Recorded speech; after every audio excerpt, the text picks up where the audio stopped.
Today I'm going to show you how to make homemade corona masks. Step 1. Use 100% pure cotton cloth like banian, t-shirts, handkerchiefs and any dress materials.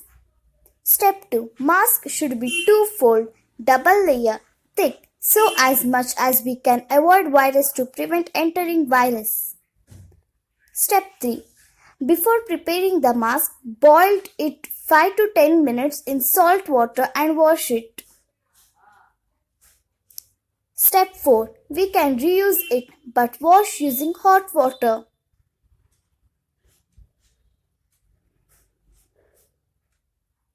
Step 5. It will reduce virus as much as possible but not complete protection.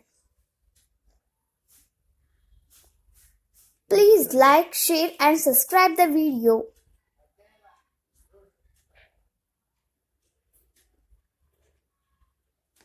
Thanks for watching.